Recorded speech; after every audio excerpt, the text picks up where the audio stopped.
मैं doctor BK Jha.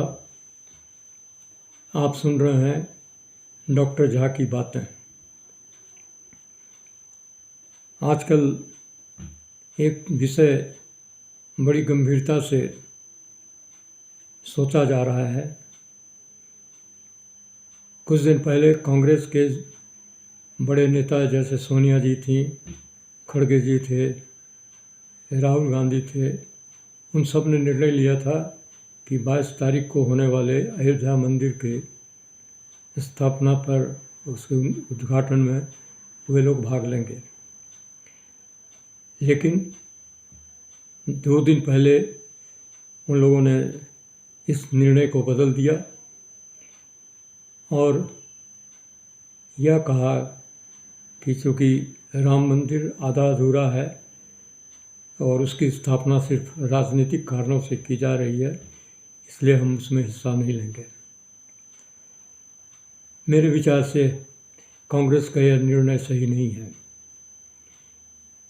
कारण है कि राम मंदिर का उद्घाटन लोगों की आस्था से जुड़ा हुआ है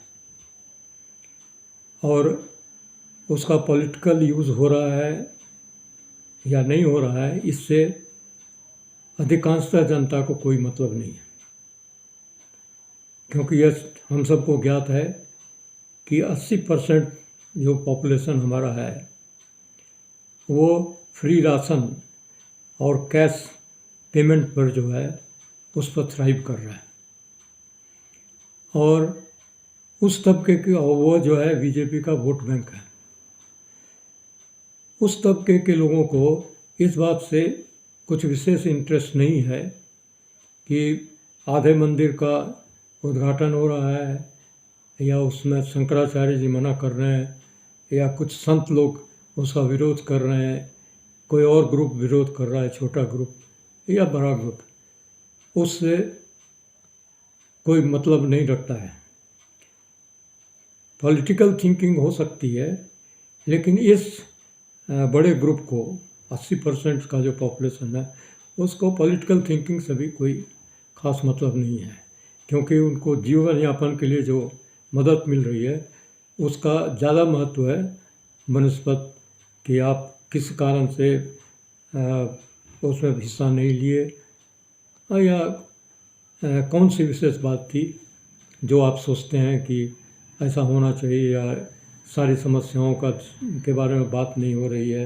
इकोनॉमिक प्रॉब्लम्स हैं, इकोनॉमिक समस्याएं हैं, अनएम्प्लॉयमेंट की समस्या है, इससे इस ग्रुप को कोई मतलब नहीं है, क्योंकि उनको जीवन यापन के लिए एक परमानेंट सपोर्ट मिला हुआ है। इसलिए इस प्रोग्राम को नहीं अटेंड करने से कांग्रेस को ही नुकसान होगा, इससे बीजेपी को बहुत बड़ा फ़ायदा होगा और उनके जो बीजेपी और उनके जो एसोसिएट्स हैं वो इस भावना को बहुत ज़्यादा उभारेंगे और उसका प्रचार प्रसार करेंगे, यह कहते हुए कि कांग्रेस जो है हिंदू विरोधी भावनाओं से भरा हुआ है।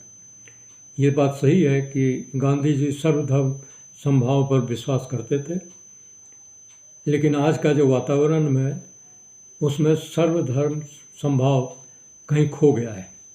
उसको फिर से स्थापित करने में काफ़ी मेहनत करनी पड़ेगी और काफ़ी समय लगेगा और इलेक्शन आपके सिर पर ही है, तो इतने छोटे समय में, इतने काल में आप इस काम को नहीं कर सकते हैं, क्योंकि वातावरण और काफ़ी दूषित हो चुका है।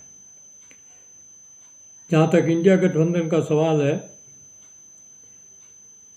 वो जो क्षेत्रीय पार्टियां हैं वह अपने जातीय समीकरण पर ही इलेक्शन लड़ेंगी और उनको सीट के बंटवारे में भी वो इस बात का ही ध्यान रखेंगे। आप पूर्णतः ही इस बात पर विश्वास नहीं कर सकते हैं कि जो भी आप नियम बनाएंगे उसका वो पालन करेंगे। कारण है कि ये उनके एग्जिस्टेंस का सवाल है, उनको अपने आप को बचाकर भी रखना है। इसलिए ये जो सिस्टम अभी चल रहा है या जो वातावरण बना हुआ है उसमें कांग्रेस को ही ज़्यादा नुकसान होने वाला है। अगर आप गौर कीजिए तो भारत जोड़ो यात्रा के बाद राहुल गांधी जी का एक पर्सनैलिटी डेवलप किया, लोगों ने उसको पसंद किया, जनता से वो मिले, लेकिन उसका फ़ायदा उनको वोट में नहीं हुआ, क्योंकि 3 असेंबली इलेक्शन वो हार गए जिसमें वो उम्मीद कर रहे थे कि वो जीतेंगे।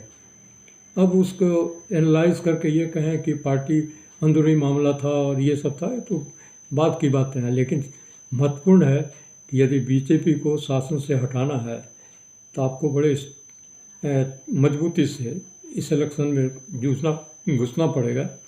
और उसमें ये जो बड़ा सा चंक है, 50% पॉपुलेशन का है, 80% जनता, उसको ये विश्वास दिलाना होगा कि आप उनके लिए बीजेपी से ज़्यादा बेहतर उपयोगी सिद्ध हो सकते हैं। उसमें अगर ये धार्मिक भावना उनको आहत करती है तो वो बिना सोचे समझे इस बात पर चले जाएंगे कि हमारा जीवन यापन तो हो रहा है, तो कांग्रेस को वोट देने की ज़रूरत क्या है। दूसरा ये है कि बीजेपी अपने एसोसिएट्स के साथ काफ़ी मजबूती से खड़ी है, जो कांग्रेस के पास नहीं है। कांग्रेस को वो मजबूती प्राप्त करने में अभी काफ़ी समय लगेगा। हालांकि काफ़ी कुछ इम्प्रूवमेंट हुआ है।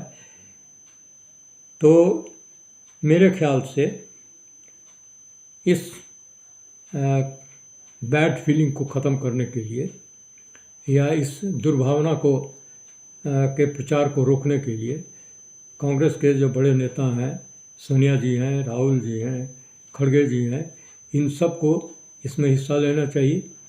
इनका वहाँ कोई एक्टिव रोल तो होना नहीं है। वो जाएंगे, अपना पूजा होगा, जो भी होगा, और अपना वहाँ प्रणाम करेंगे, नमस्कार करेंगे और वापस आ जाएंगे।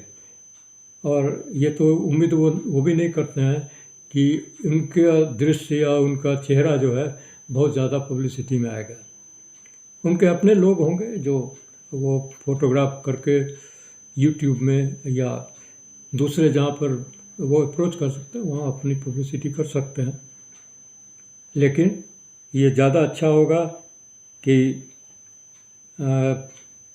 इस प्रोग्राम में भागीदारी करके कांग्रेस अपनी छवि को बढ़ा सकता है और साथ ही बीजेपी के लिए एक चैलेंज उपस्थित कर सकता है। अन्यथा बीजेपी इसका बहुत फ़ायदा होगा और जो कांग्रेस के लिए नुकसान होगा। और अल्टीमेटली इंडिया गठबंधन जो बहुत मजबूत नहीं हुआ है और लगता नहीं कि आने वाले समय में इतनी अच्छी अंडरस्टैंडिंग उनकी बनेगी, तो कांग्रेस को उसी से फ़ायदा होगा। और कम से कम जो नुकसान दुर्भावना से, गलत भावना से जो पैदा होने वाला है, वो अगर घट जाएगा तो उसका भी फ़ायदा उसको मिलेगा। धन्यवाद। अगर आप इस वीडियो को लाइक करते हैं तो अपने दोस्तों के साथ शेयर करिए और अपना विचार भी भेज सकते हैं। एक बार पुनः धन्यवाद। नमस्कार।